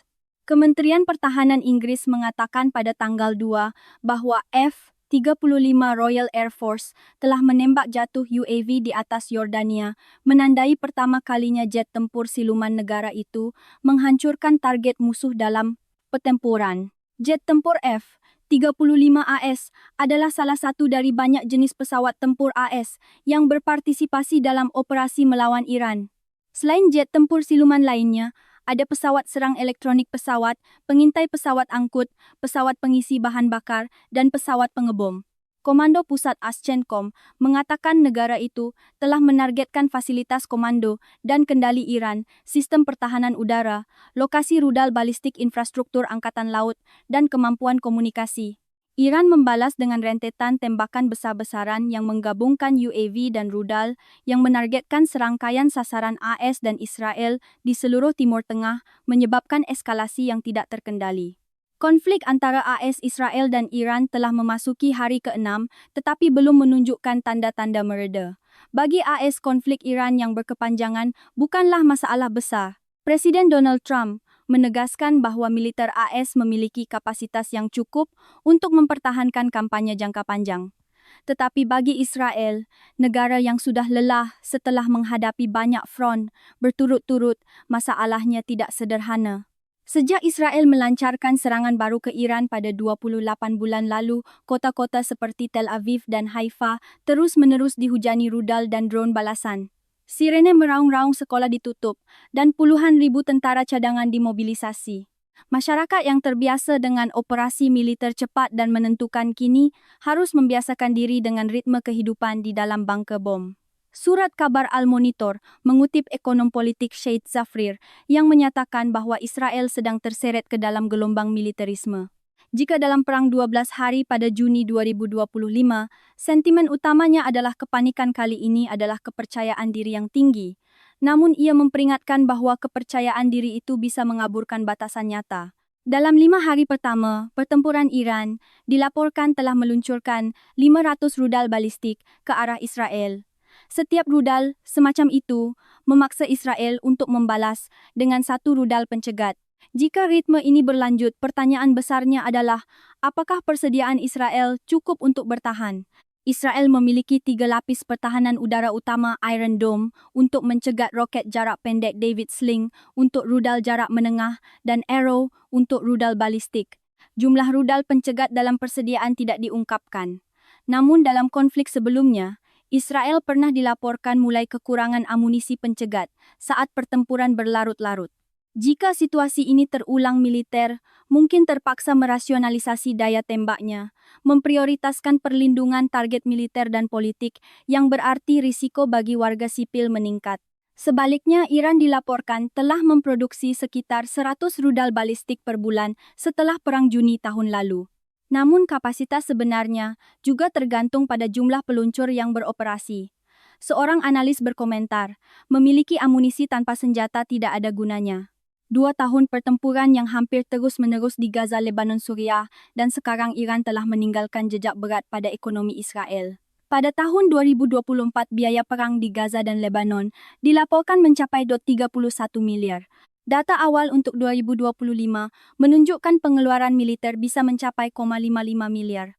Dengan anggaran yang meningkat tajam, peringkat kredit nasional diturunkan sementara ratusan ribu tentara cadangan harus meninggalkan pekerjaan sipil mereka untuk waktu yang lama. Israel menghadapi tekanan simultan pada utang publik, energi, kesehatan, dan transportasi. Namun banyak ahli berpendapat bahwa faktor penentu bukanlah uang, melainkan teknologi dan jalur pasokan.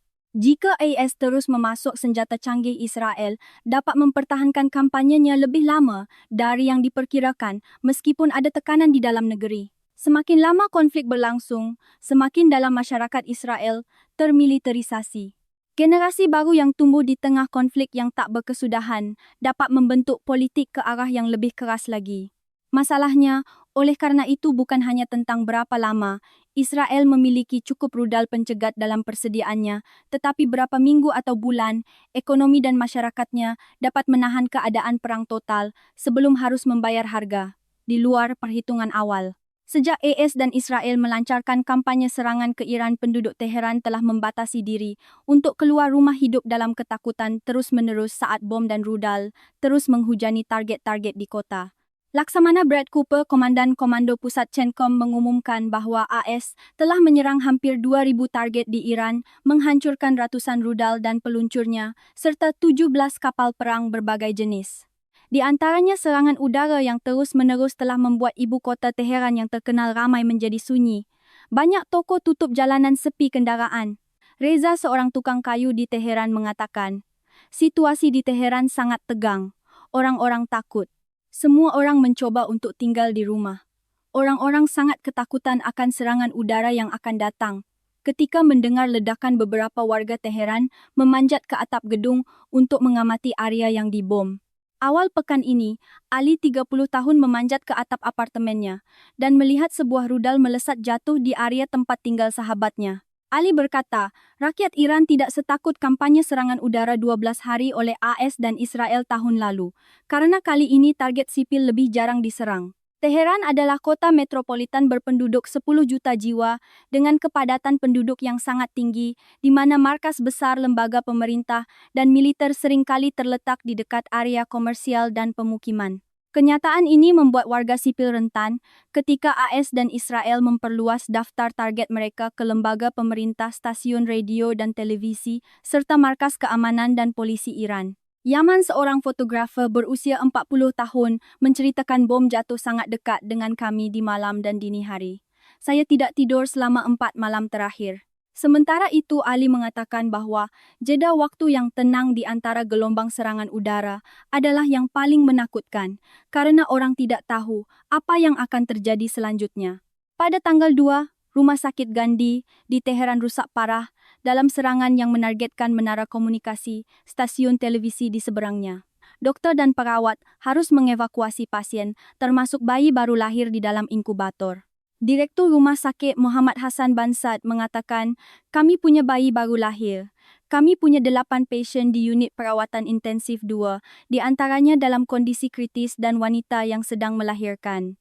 Pemerintah Iran telah meminta masyarakat untuk tenang dan meninggalkan ibu kota, tetapi banyak yang tidak sempat mengungsi dan sekarang membatasi diri untuk keluar. Polisi, tentara dan kendaraan lapis baja berjaga di persimpangan-persimpangan utama secara acak memeriksa kendaraan.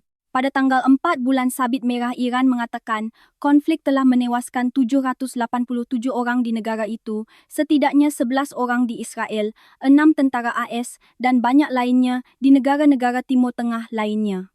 Pada tanggal 4, sebuah sumber dari Dinas Keamanan Ukraina SBU mengatakan bahwa pasukan Kiev telah menyerang pelabuhan Novorossiysk di Laut Hitam di Rusia Selatan, menghantam kapal penyapu ranjau Valentin Pikul, dan menyebabkan kerusakan serius pada 2 kapal anti-kapal selam Yeysk dan Kasimov pada tanggal 2.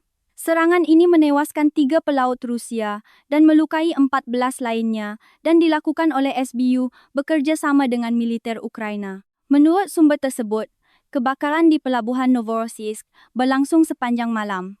Serangan serupa juga merusak 6 dari 7 dermaga pemuatan minyak di pelabuhan minyak besar. Sheskaris infrastruktur pelabuhan radar pemandu 30N6E2 milik sistem S-300 PMU, 2 favorit dan sistem rudal pertahanan udara Pantsir 2. SBU mengatakan tidak ada zona aman untuk fasilitas militer Moskow. Selama Rusia berperang dengan Ukraina, tidak akan ada kedamaian dimanapun, baik di laut, di darat maupun di belakang garis depan. Kiev Independent tidak dapat memverifikasi klaim-klaim ini. Sementara itu, Moskow tidak mengomentari informasi dari pihak Ukraina. Novorossiysk telah menjadi pangkalan utama bagi armada Laut Hitam Rusia setelah serangan berulang kali oleh Ukraina di Crimea. Dalam perkembangan lain, pada hari yang sama, Presiden Rusia Vladimir Putin menandatangani dekret yang memperluas jumlah personel reguler Angkatan Bersenjata Rusia menjadi hampir 24 juta orang. Ini bukan pertama kalinya Rusia memperluas militernya sejak dimulainya perang skala penuh dengan Ukraina. Putin menandatangani dekret serupa pada September 2024. Menurut dekret, tanggal 4, jumlah personel reguler Rusia telah meningkat menjadi 2,391,770 orang. Dari jumlah ini 1,02. 640 orang akan bertugas di pasukan permanen, lebih dari 2,640 orang dari sebelumnya. Keseimbangan personel tetap menjadi hal yang penting secara strategis saat Kremlin mencoba mempertahankan perang tanpa perlu memobilisasi seluruh angkatan bersenjata. Moskow terus mengandalkan rekrutmen kontrak dan insentif finansial untuk menghindari reaksi politik setelah mobilisasi parsial pada tahun 2022. Menurut dekret yang dikeluarkan pada September 2024, jumlah personel permanen Angkatan Bersenjata Rusia adalah 2.389 di 100 orang, termasuk 1,5 juta personel militer aktif. Rusia juga beralih dari sistem wajib militer musiman musim semi dan musim gugur ke sistem wajib militer sepanjang tahun mulai tahun 2026. Wajib militer Rusia secara resmi masih dilarang bertugas di luar negeri. Pada tanggal 4, Menteri Keuangan AS Scott Bessent mengatakan bahwa pemerintah AS mungkin akan segera menerapkan tarif 15% yang telah disebutkan sebelumnya. Ketika ditanya tentang waktu pemberlakuannya, Bessent mengatakan tarif baru tersebut dapat diterapkan suatu saat minggu ini.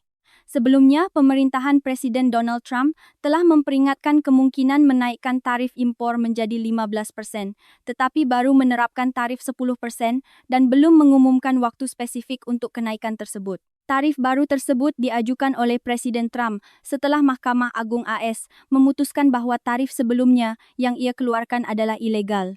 Setelah putusan ini, Presiden Trump menyatakan akan mempertahankan kebijakan tarifnya berdasarkan dasar hukum yang berbeda, meskipun lingkup global dari tarif ini lebih terbatas.